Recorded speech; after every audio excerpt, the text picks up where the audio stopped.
Hello and welcome to another ATP Geopolitics video with myself, Jonathan M.S. Pearce. This is a Ukraine War Update Extra video where I give you the extra tidbits and nuggets to get your teeth into to give you a greater understanding of the war in Ukraine. Where should we go to first? Well, I think we should go to sanctions. And in this case, the idea that Japan is joining the price restriction of Russian oil products, reports Japan's MFA. This is the new sanction set of sanctions basically that is being put on Russian oil products, not crude oil itself, but things that crude oil can make. And the price cap is slightly different depending on what these products are. But we've seen that the sanctions or the price cap, sorry, on crude oil has supposedly, the data suggests they are losing Russia are losing around $160 million a day in potential income from crude oil sales. And this price cap on other stuff will, so the predictions go, cost Russia another $120 million a day, giving a total of, say, 280 million, depending on what the price of oil is, per day, right? Think of that much money per day and suddenly not having that much money. So this is significant. And as with any kind of international sanction, the more people that join in that, the more effective it is. So one country sanctions another country, that's not really going to matter unless it's maybe America or China. Two countries, a little bit more. Obviously, the more countries, the greater the effect of the sanctions. So big industrial nations like Japan or economic nations like Japan joining in these sanctions does have a meaningful consequence. The EU, so it's G7, EU, other countries around the world are doing this. The more the merrier. This is the announcement from the EU with regards to the new sanctions on. Well, let them explain. The European Union, together with the international G7 and price cap coalition, so a bunch of countries, have today, it's a couple of days ago, adopted further price caps for seaborne Russian petroleum products such as diesel and fuel oil. The decision will hit Russia's revenues even harder and reduce its ability to wage war in Ukraine. It will also help stabilize global energy markets, benefiting countries across the world. Two price levels have been set for Russian petroleum products, one for premium to crude petroleum products such as diesel, kerosene, and gasoline, and the other for discount to crude petroleum products such as fuel oil and naphtha, reflecting market dynamics. The maximum price for premium to crude products will be $100 per barrel, and for discount to crude, $45 per barrel. The price cap on petroleum products will be implemented from the 5th of February, so it's already in place. It includes a 55-day wind-down period for seaborne Russian petroleum products purchased above the price cap, provided it is loaded onto a vessel at the port of loading prior to February the 5th and unloaded at the final port destination prior to April the 1st. Okay, good news. Every tool needs to be used to dismantle the Russian war machine so that it can't continue to wage war in Ukraine by invading a sovereign nation. This is hugely important, and I hope it has the desired effects. Next, this is Samuel Bender speaking about who is Samuel Bender? Because I discuss Russian and global developments in autonomous, uncrewed, and robotic military systems and artificial intelligence, CNA and CNAS. Opinions my own. That means he's a member of CNA and CNAS. Russian expert says he's quoting a Russian report. Russian unmanned aerial systems industry faces a shortage in radio navigation systems, radar, meteorology, and other key technologies, along with an extreme demand in UAV, that's drone-related IT solutions, and InfoSec products, information security products, and equipment. This is, again, concerning sanctions. There's been this worry that too many nations have been getting around these sanctions, Turkey, China, and other nations, and being able to provide Russia with key components to manufacturing things. Here is an example where they're unable to manufacture. There's a shortage of these systems: radio navigation, radar, meteorology, etc. However, although that all looks rather good, I mean, it's good that Russia's struggling there. If they have China to be able to provide all this stuff for them, so it doesn't matter so much that they can't produce this in their internal markets. They can just get them provided by China.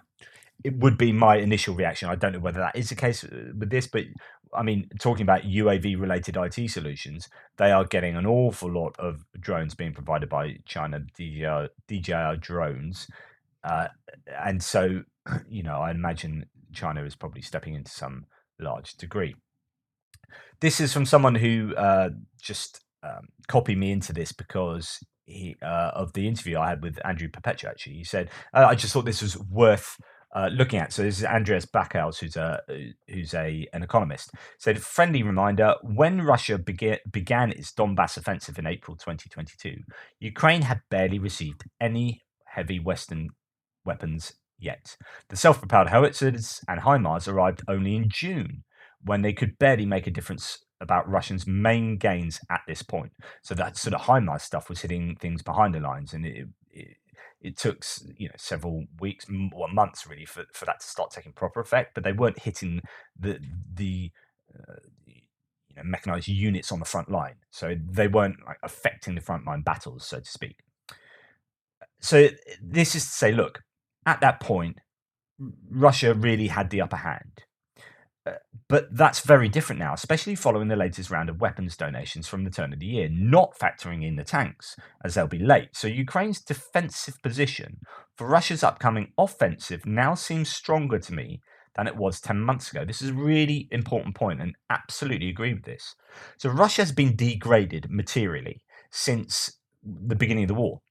Ukraine has been upgraded, so it's got much better stuff than it had previously. It's got HIMARS, it didn't have HIMARS. It's got main battle tanks, like more updated battle tanks coming, and they won't be at the front. But even defensively speaking, it's got a load of howitzers. It's got a whole bunch of stuff, right? It's being upgraded. And Russia's being downgraded and is receiving no new stuff from other nations. It's just kind of recycling some old mothballed equipment and getting that to the front lines. Same with the troops, really. So maybe a fair assumption, Andreas continues, that about Russia's army now is that it's on average about the same as last year. Some new tanks, but also lost some. New mobilized troops, but maybe not so well trained. About the same artillery, but fewer shells. About the same air force, but not anti-aircraft. I don't want to induce unwarranted optimism because it will be a hell of a bloody battle in any case, but maybe it's Russia's that's facing the uphill battle now as opposed to last year, assuming no Russian surprise moves or Wunderwaffen at this point. But there doesn't seem to be indications of either of the two. GLSDB could rather help Ukraine a lot if they arrived in time. It's looking like they're going to be at least April. I think some people talk about how they are actually manufacturing them. I don't know how much stock of those that Boeing has. This is really, really important. Russia is just, and we're going to talk a lot about Russia's counter or offensive in a second. But Russia are not actually in as good a position as they were 10 months ago to do an offensive. And the offensive 10 months ago, and Ukraine are arguably in a better position. So Russia in a worse position, Ukraine are in a better position, and Russia are just about to do an offensive. And with the last offensive, that really didn't go all that well. Yeah, at certain points they had more land, but then they were completely unable to do anything past that. So what's their offensive going to achieve now? I mean, what really is the best hope they have for this offensive? What territorial gains can they make, and what material, what mechanized equipment, what heavy equipment can they bring to this offensive? I think this is a really, really good point. Now, let's build on that. There's an awful lot. So Michael Weiss here says from the New York Times, Ukraine's defense minister said on Sunday that tens of thousands of newly mobilized soldiers have been dispatched to northeastern and southeastern Ukraine.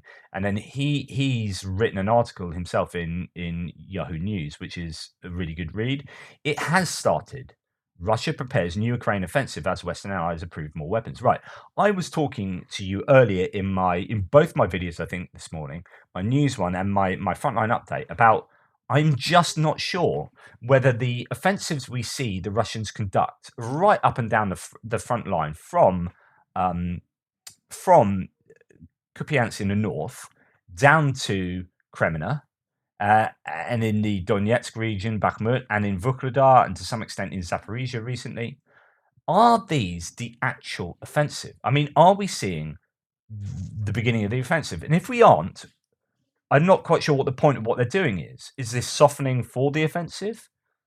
it's kind of weird. You'd want to punch through. This signifies it'll be a kind of attritional offensive rather than a punching through offensive, and that would be far less effective, get far less territory in the time, and be more costly for the Russian losses and the Russian troops themselves. So this kind of confusion is seems to be rife in a lot of the commentary, but there's also a number of people now saying, actually, this genuinely looks like it could be the offensive. What you're seeing now could be what this what the Ukrainians have been waiting for, with bated breath, and like maybe a bit scared. Oh, the Russian offensive is going to be a big one, and it could be big in certain ways, but maybe not in really truly meaningful ways. Like big in terms of they might throw a whole bunch of troops at the problem, but not much else. And then the other problem is, are they going to throw the troops at the problem or at the offensive at once or in dribs and drabs? And if it's in dribs and drabs, like 10,000 here, wait a few weeks for 10,000 more, then that will be less effective because they will be chewed up by the frontline attrition. Lots to consider, and I'm not sure. I don't want to be. I don't want to be blinded by my own wishful thinking, like the fallacy of wishful thinking. What I want to happen, therefore I think that is what's going to happen, just because it aligns with my desires, and then I get confirmation bias, and I really highlight articles like this that support my view. But like, I genuinely, like, if I'm being as critical of the situation as I possibly can be, as critical of the Ukrainians, as critical as my own thinking, I can't see a way around this, because I can't see Russia getting the required amount of materiel here. I just can't. And if they can't do that, I don't think I think they're in trouble. And if Ukraine have got all these tanks and Bradleys, which we know are on the way, then Russia are in trouble. And lo and behold, the latest I've heard on Vukovar, I don't know if I've got this coming up. I might leave it for my map one tomorrow. But the latest today coming out of Vukovar is that the Russians have lost another 30 plus pieces of equipment, like literally a whole column of smoking um, IFVs and tanks. That's like half a BTG. Like, Russia, yeah, it's not looking good for Russia yet. We might see 2 to 3 weeks of Russia making some territorial gains, and it might be all doom and gloom for Ukraine. But you need to look at the big picture here. Wars are ebbs and flows. Wars are give and take, right? You will lose some momentum and you will lose some territory here, but actually, that's going to happen, and you factored that in, and you're adapting your strategy to reflect that, and your operational sort of plans to reflect that, and to take that into account, and then you hit with your counter attack, and it swings back the other way. And just looking at the balance of these two forces, despite what trolls and pro-Russian people say consistently on my threads, that Ukraine are going to get spanked. You're like, what? How are you calculating this? Do you not see that you've got a lot of mobilized troops, but not a lot else? Like, how's this going to work? How's this going to happen? How can Ukraine be like completely defeated? A country this size with 44 million people, how can that be defeated by a bunch of poorly equipped, mobilized troops and not a lot else? You need to bring more to the game. So, just to have a look at what is said in this Yahoo article, I think this is a quote from Zelensky. I think that Russia really wants some kind of big revanche. Revanche meaning regaining of lost territory. So that's what they see Ukraine as. They've lost Ukraine. They need it back, whether that be the whole of Ukraine or certain parts. I think it has started. So Zelensky's saying this, and I think that they will not be able to provide their society with any convincing positive result in the offensive. Ukrainian President Zelensky said at a Friday press conference in Odessa with Danish Prime Minister Mette Frederiksen. Wow. That's basically, he's saying kind of what I've been saying. So Ukrainian Defense Minister Reznikov has suggested that the Kremlin may be deploying as many as 500,000 soldiers for the effort, more than twice the original number fielded a year ago to mount the initial invasion. One unnamed source in the Russian military, interviewed by the Russian newspaper Novaya Gazeta, confirmed that a massive push is in the offing. So this is coming from a Russian source, from a Russian newspaper. A massive push is in the offing, although the source seems skeptical that it would be successful. Highly controversial. Russian generals, the source said, had no compunction about turning tens of thousands of their own men into mincemeat. The Ukrainians, moreover, quote, get absolutely accurate information about all our movements from Western intelligence agencies. The importance of this will come out in a wash after this war is over. You will know how much support NATO and the West are giving Ukraine on it. This is why I say this is a proxy war. And I've said this, I've written an article recently on Only Sky, go and check it out. Because we are giving everything to Ukraine bar troops for the front line. So we're giving people to give military advice, strategic advice. I'm sure we've got special ops people doing their thing. We're giving weapons, we're giving money, we're giving everything, and we're giving the real-time intelligence by the bucket load. We're giving satellite intelligence and mapping, and this is the super important stuff that gives a competitive advantage of the Ukrainians over the Russians, and a hugely important one. So once this war is over, I can guarantee there will be some analyses saying that one of the most important components of this war for Ukraine has been the intelligence that they are given by Western, interestingly, Western nations, Western countries, and private corporations, Maxar, Starlink. All of these people come together to give a competitive advantage for Ukraine. But for all the talk of an impending massive attack, the article continues, there's little, and this is super important, this part, there's little visual evidence of one. Recent satellite footage does not show any new major buildup of Russian soldiers and materiel along either the Russian or Belarusian borders. What this suggests is that Moscow may simply be funneling newly mobilized soldiers into existing fronts, with no provision of the additional armor and artillery necessary for combined arms warfare. In other words, raw meat for the grinder. Exactly what I was saying earlier. Exactly what I was saying. One Estonian military analyst who asked to remain anonymous told Yahoo News this week that the rumored Russian offensive is likely already underway. Quote, I am moderately confident that Russia itself already thinks it is conducting it, the source said, adding that Putin is probably reluctant to announce another major mobilization effort so long as Russian losses do not approach those experienced during the hasty and humiliating withdrawal from Kharkiv last September. I am doubtful, he continues, how good a picture Putin has about the status and readiness of his units. Absolutely fascinating, and he's moderately confident that the offensive or offensives have already started, and I'm kind of like that. I'm just kind of 50-50. But if they haven't started the offensives, they are chewing up their capacity that they will need for their offensives in a half-assed offensive. So whatever is taking place right now, where some people think, oh, it's terrible, it's all going badly in Kremlin and maybe Kupiansk and Bakhmut, and actually it's going very well for the Ukrainians down in Vuhledar. But this is another example of that. Is why, okay, if this is an offensive, then it's a bit crap, like for a full-on offensive. And if it's not an offensive, you're chewing up these troops, that particularly look at Vuhledar, you're chewing up these troops and this material that you have scant supply of, right, for a pre-offensive offensive. It's just not wise either way. So Russian forces have been looking to gain ground. The article continues, around Vuhledar in southern Donetsk, using the multiple launch rocket system TOS-1A to bombard the city still solidly in Kyiv's hands. Yet Ukrainian and Russian military sources have said that the push for Vuhledar only led to heavy casualties for the Russian army, a claim that appeared to be confirmed by images posted on social media of dead bodies and destroyed equipment. As noted by the Estonian military analyst, the last time the Russians made a serious play for Vuhledar was several months ago, back in November. That too was a rout. They lost 2 naval battalions in 3 days.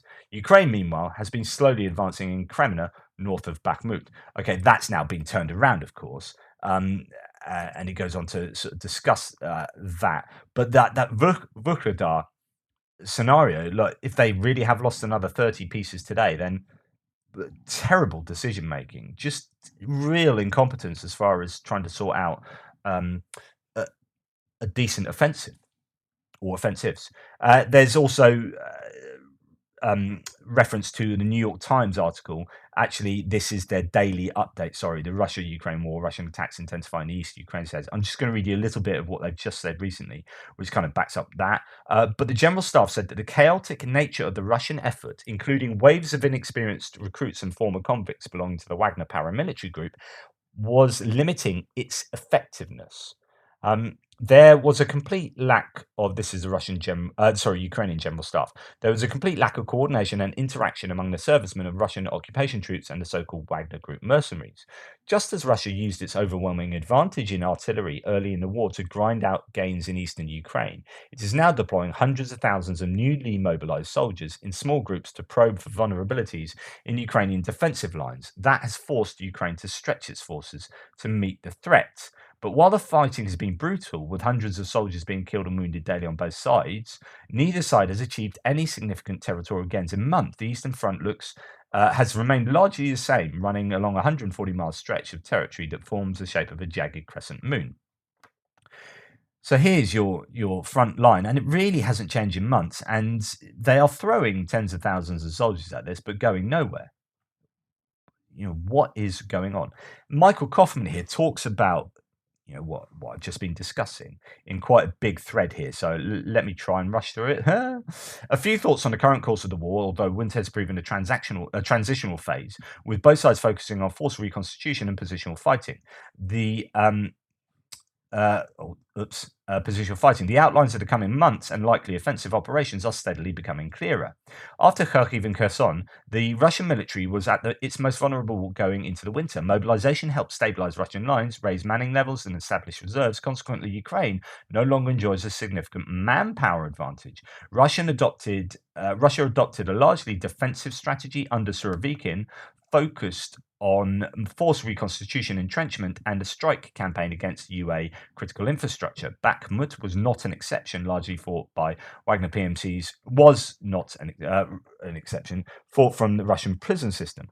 When mobilization was launched, I was wary of the uncertainty it introduced and its potential to significantly extend the war. At the time, a reasonable timeline to assess what Russia could make of mobilized personnel was 3 to 4 months. It's fair to say that since October, Russia has likely doubled the force deployed in Ukraine and significantly reduced the length of the front being defended after retreating from Kherson.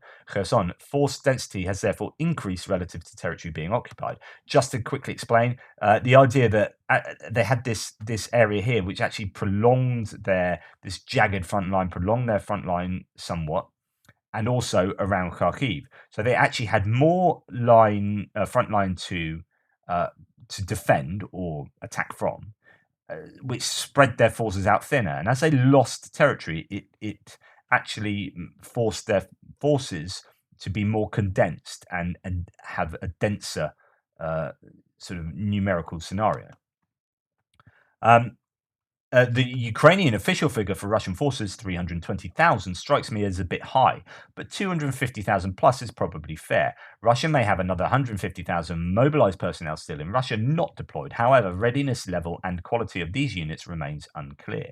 How strong the Russian defensive lines are in practice has yet to be truly tested. Russia has manpower and quantity now and continues to pull equipment out of storage, but force quality appears relatively low. This limits offensive potential and force employment options. In brief, mobilized units aggregate do not appear as poor as anecdotes might lead one to believe, and Russia can likely offer a stubborn defense, but are less liable to be suitable for offensive operations and represent weak replacement for lost regulars. Right, just to kind of explain that. All the forces that Russia are throwing in, these mobilized conscripts, and they're throwing them into the front line, are quite useful defensively. Right, sit there with a gun. If a Ukrainian runs at you, just shoot them. You're going to be in a trench. There it is. That's what you're going to do. You're going to be manning a piece of artillery whenever we say fire, fire type thing. Right, bring in the mobilized personnel. They're much lower quality personnel can do better in defense than they can do in offense. You start bringing in all these mobilized soldiers and a very poor command structure, and you say, right, now we're going to do an intricate offensive maneuver, then things are going to fall apart pretty quickly. And if that's what you're relying on to succeed with your offensive maneuvers, you're in a lot of trouble. So yeah. Russia still depends on airborne and naval infantry at key points along the front line as the reserve, except actually they're often not used for reserve, for counterattacks and the main assault force. These units backstop mobilised personnel, but seem to have lost some of their offensive edge due to replacements. We know the 155th Naval Brigade in Vuhledar has been decimated twice and has had like 3 reconstitutions, is now basically full of mobilised personnel who aren't very good. After Solidar, the situation around Bakhmut increasingly looks precarious for Ukraine, and I wouldn't be surprised if they ultimately withdraw from the city. However, Ukraine has strong defensive lines outside of Sloviansk Kramatorsk, while Russia looks ill positioned to sustain momentum. Right, this is the idea that, okay, you lose Bakhmut, Ukraine, not a problem, particularly because Russia will have expended so much energy and capacity and capability in taking Bakhmut that even taking Cheziv Yar becomes really difficult, let alone these much better defended, larger places of Sloviansk, Kramatorsk, and Konstantinivka. You know, it's just not looking good for Russia. This is an optimistic look, but I think there's a lot going for it. Bakhmut is geographically important, but has developed a degree of sunk cost mentality for both sides. A fair bit of Ukrainian defense there seems to consist of territorial defense, NG, and Foreign Legion units, suggesting Ukraine is trying to manage the impact of attrition on its force availability. What is NG? You have to look that up. Having lost Izium and Liman, Russia has no supporting axis of attack into Donetsk from the north, nor have their forces been able to make breakthroughs in the south of Donetsk. Hence, gaining Bakhmut, in my view, offers opportunities for Russia that they're not positioned to exploit. Yeah, you can take it, but actually, you can't really use that advantage that you gained because you've expended too much. Since June, I've been skeptical that Russia could make breakthrough to Sloviansk or Kramatorsk. They're still at Bakhmut 7 months later. That said, Ukraine has ceded much of the initiative since October in Donetsk, true, and recently Luhansk, true. Last few weeks, the momentum has definitely shifted. Ukraine have made progress in Kreminna and Svatova, though now under counterattack by the VDVs, 76th GAAD. Kreminna is a gateway to Rubizhna. For Ukraine, a breakthrough the Svatova-Kreminna line can eventually lead to the Russian logistical hub of Starobilsk. That's what I talk about quite often, which is this place here. Now, that would be one of my, I've talked about this many times, one of my key objectives, but you don't necessarily have to take it. You can take Svatova and have positions around here and then just hit that with HIMARS from much closer and just take out all the logistics from there. Because the reason you would want Starobilsk is because of logistics. Well, if you can hobble those logistics from a distance, that's much more efficient than actually taking Starobilsk, which would cost a lot in manpower. Yes. So hence the battle for Kreminna is arguably more significant than Bakhmut. That said, there's been a fair amount of reorganization in Russian logistics and adaptation. I think the conversation on Russian logistical problems in general suffers from too much anecdotalism and received wisdom. In my view, Donbass remains a primary goal of the Russian military operations. Hence, Russian offensives are likely to focus on seizing this territory. And I'm skeptical of claims the Russian forces will attempt a much larger scope offensive, including the cities of Kharkiv, Sumy, Kyiv, etc. I completely agree. I think if they do, they'd just be insane. It would just be more example of utter incompetence. Like if they try to expend energy and resources attacking from the north, attacking through Sumy, to try to take the second biggest city of Kharkiv, goodness me, they would just absolutely waste all of that stuff, their humans and material. You would put it into a significant place on the front line and punch through there. There's no point putting half of your resources up here and trying for something up there and having two half-assed attempts. Go for a full-assed attempt and do it somewhere really meaningful. That's what Russia should do. So I don't think that they would attack from the north. I think that's all sort of psyops or whatever, training, whatever. I would consider a Russian attempt to advance from the Kreminna to Liman as likely, also Kupiansk, along with attacks across southern Donetsk, i.e. at Vuhledar. The fighting for Vuhledar, along with attacks elsewhere, suggests that this offensive has already begun in practice. Interesting. So this is what we've been talking about already. Russia's better forces and kit, VDV and NI naval infantry, have been trying to unsuccessfully press UA forces out of Vuhledar. The 155th couldn't do it under Surovikin at Pavlivka in November, and it's unsurprising Gerasimov taking over has done nothing to improve Russian offensive performance. With respect to Belarus, a repeat assault on Kyiv makes little sense. An operation to sever supply lines in the west or to seize a nuclear power plant by Rivne may be more feasible, but this would require a much larger force than what Russia currently has deployed in Belarus. How large of a Russian offensive to expect is unclear, but I suspect it may prove underwhelming, focused largely on the Donbass. Russia may not need another large mobilization wave and instead could keep mobilization quietly rolling at a sustainable rate. Looks like that could be happening.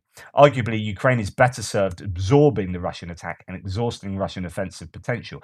I think that's what they're pretty much doing at the moment, which is taking it on the chin with a knowledge of where they're going, where they're going to be in April, and bleeding the Russians for as much as they can on their offensive. Having expended ammunition, better troops, and equipment, it could leave Russian defense overall weaker, ready for the counterattack. But I suspect Kyiv does not believe that time is on Ukraine's side. Wary of Russian entrenchment and seeking to avoid the perception of a stalemate, Ukraine is likely to move sooner than later. That's been the trend thus far. Western equipment may not arrive in time to be relevant for a UA offensive, but more significant in that it will allow the UA to launch operations this spring, knowing that they have replacements secured. Interesting. So there's a lot of talk saying they should wait until they get all that equipment before they do a counteroffensive. But this is saying that they might well do a counteroffensive before that, knowing that they'll be able to then back that up with further Western aid as it comes in these waves. Hence, the likely losses entailed won't leave Ukraine vulnerable later this year. In general, Ukraine is still advantaged going into 2023, backed by countries with much greater GDP and defense industrial capacity. However, that depends on sustainability of external material support, and in the end, potential is not predictive of outcomes. The challenge is providing Ukraine with sufficient relative advantage to enable offensive operations under changed conditions in 2023, unlikely to be solved by any single capability, but through a combination of means, organizational adaptations, and changes in force employment. Brilliant thread. Absolutely fascinating. Let me know what you think. I'm going to have to properly rush through the rest of this because I have banged on a long time. 31 minutes. So anyway, let me know what you think about that. Let me know what you think about the Russian offensive. Has it started? Do you think it started? If it hasn't started, what's the point of all this? And is it a waste of capacity in starting it kind of early or having a pre-offensive offensive? And if it has started, is it completely underwhelming? Yeah, I'm fascinated to find out what you think. US Transportation Command shared more footage of the transfer of 60 Bradley fighting vehicles on January 30th. In total, 109 will be sent to Ukraine. Right, these are good bits of kit, okay? These are, as we've said many times already, they're getting 109 of these, plus a whole bunch of other stuff, like 1,000 pieces of equipment. Russia are just about to do an offensive, and I'm repeating myself, what are they bringing to the table? What are they bringing to the table? Some old T-64s that have been not quite upgraded. Okay, slightly different subject here, but it's connected, which is other nations giving Ukraine stuff, right?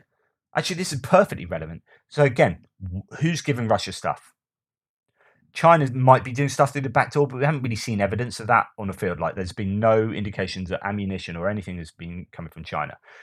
Possibly, well, we know North Korea providing stuff, but that's going to be just sort of shells and ammunition, really. Most probably, maybe some AK-47s, whatever.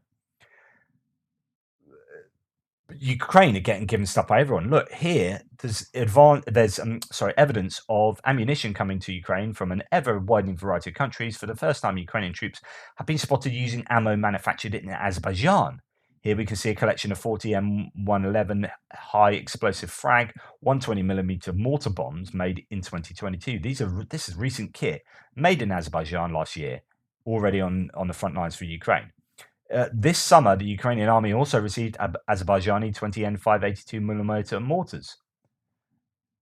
You would not expect, really, Azerbaijan to be risking giving Ukraine stuff. I mean, these are in the sort of under the radar of Russia. This is like these are satellite countries of the old Soviet Union.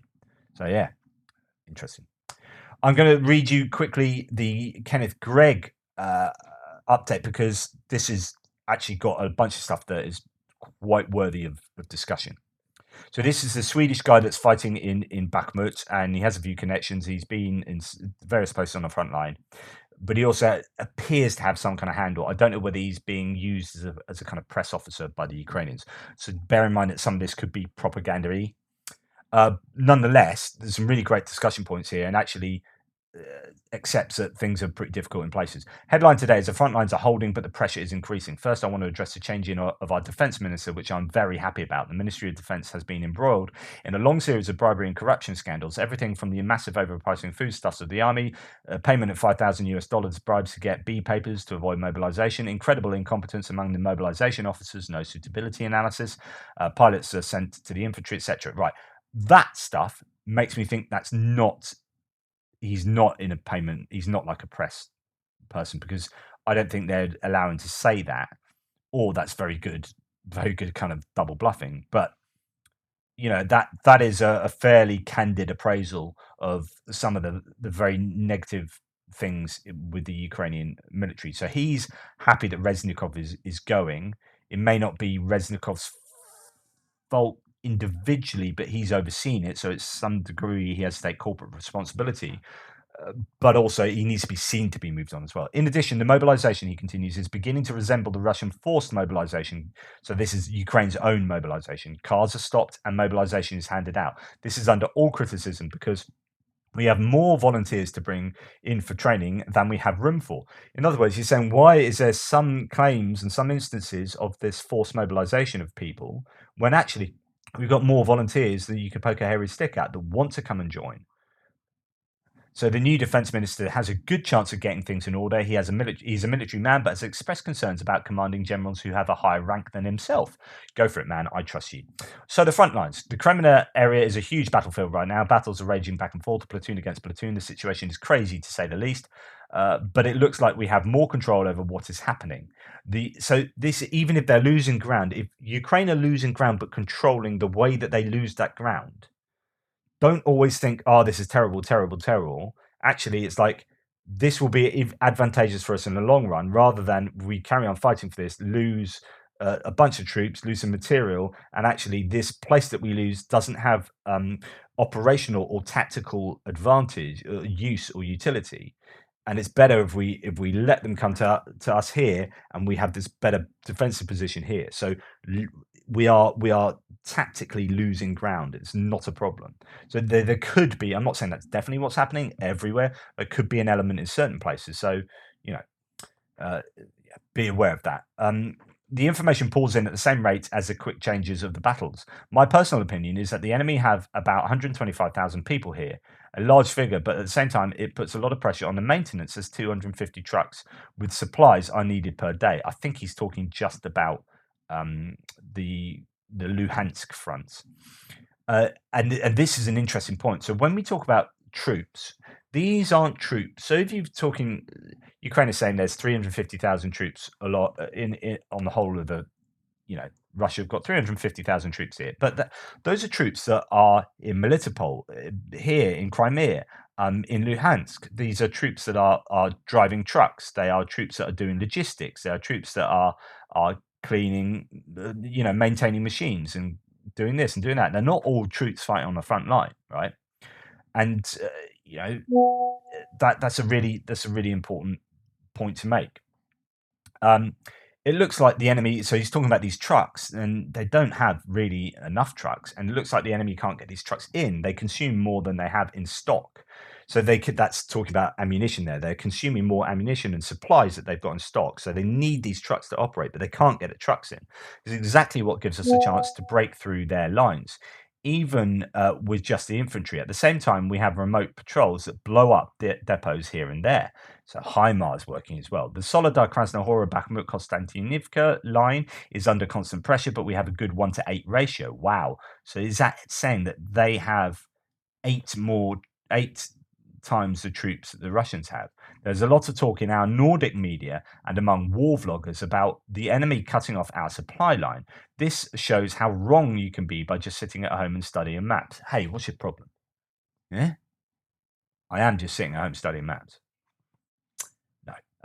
My Finnish journalist and I drove the new maintenance road from Kramatorsk to Chasiv Yar, and it works very well and is relatively safe, even if the enemy would swarm into Ivanivska. Okay, but that's talking about, to be fair, that is talking to me. That's talking about a different supply line. So that's talking about a supply line from Chasiv Yar to Kramatorsk. It's not talking about the supply line into Bakhmut, and that's what most people are saying. The supply lines have been cut there, and that's your problem. In contrast, the enemy advanced into built-up areas east of the main canal, which divides the city into two halves. We are slowly retreating from this neighbourhood towards the centre, a last line of defence that would cause even greater losses to them. After that, Chasiv Yar becomes a new lock. So the problem with this, and I talked about this in my frontline update earlier, is that when you have so he's talking about retreating behind this river. But the problem is the Russians are to the west of that river down the south, and in fact to the southwest, west of this kind of tributary. So that defensive line is only as good as the defensive line operating across the south. If they start losing it here, it doesn't matter how good this is to stop people coming from the east. Everyone's coming from the south, and likewise from the north. So yes, that river is useful, but only on the kind of east-west axis. Yeah. So yeah. To return to Mr. Gregg, after that, Chasiv Yar becomes the new lock. It is still claimed in the Nordic media that our 24th and 63rd brigades are the ones handling the main defence. So this is important. This is not the case now. Both brigades have been withdrawn due to losses which have rendered them unfit for combat. So if you're combat ineffective, you have lost a lot of troops. These brigades that are supposedly defending Chasiv Yar or whatever he's talking about there are not doing that. He said, no, we pulled them out because they have lost too many. So there is an indication that the Ukrainians have lost some have had some pretty big losses. So they are now behind the front lines, undergoing reorganisation and bringing in replacement staff. We have 2 fresh units there now that are really good. Vukovar is as before, the defense holds, and there you go. That's basically the end. So I just thought there's interesting insight into what's going on around there, and it could well be that. I mean, he's talking a lot about Chasiv Yar. Don't worry, Chasiv Yar's a lot, which is sort of over here. Now, that could be an indication that Bakhmut might well fall in the next week. Expect that, but don't think it's the end of the world. You know, but it's what do the Russians do from there, and can they do anything meaningful from there? A couple of really quick ones. So I'll post a link, but not the video, because Twitter's arbitrary rules on banning accounts. This is a Ukrainian TV reportedly shows Wagner troops attacking near Bakhmut, but their commander was wounded. So his own soldiers took him, dragged him to safety, and then hacked him to death. Now, I've actually watched this because not because I want to look at horrible things, but I was just interested to see whether this would definitely be that, or whether this is propaganda.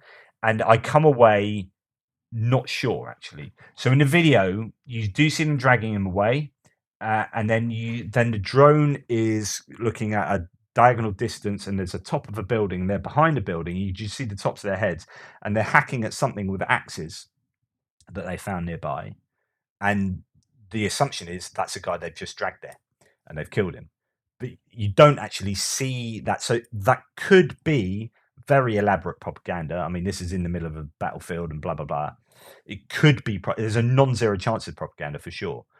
So I did watch that and thought, it's either propaganda, but it's probably 60%, I would say, 65% that's actually what happened. And if that's what's happened, well, no. So there are 3 options. Or they're hacking at something that's not the person they dragged there, because there is a cut and you can't tell. So it could just be, I don't know, hacking at a bit of wood for some firewood or whatever. Or that's what happened. And if that's what happened, wow, that just. But I would imagine, goodness me, if I was a mobilized, if I was a convict that's basically being sent to my death, but I wasn't allowed to retreat because I'd be killed by my commander, then I I wouldn't be very happy with my commander. I don't know that I'd hack him to death, but war does strange things to you, and this is some interesting, trying to look at the psychology of what those people would be feeling being sent to their death or being sent to their death. You know, how do you feel about that? And finally, the Catholic Church in Ukraine is switching to the Gregorian calendar from 1st of September, so the Christmas day will not be on 25th for all Catholics in the country. Most seem to switch this year anyway. Um, so there's been this argument about what Christmas Day is in when's it celebrated, and the Russian Orthodox Church has celebrated it later than the traditional 25th for the non-Orthodox Church.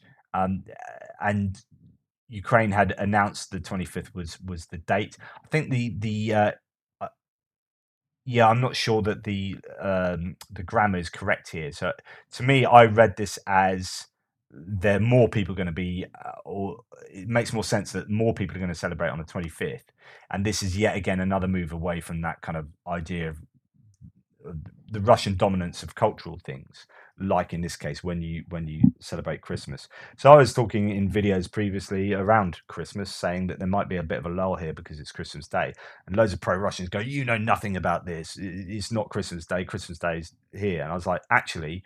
You appear to know nothing because they officially announced as a government that Christmas Day was going to be 25th way before that.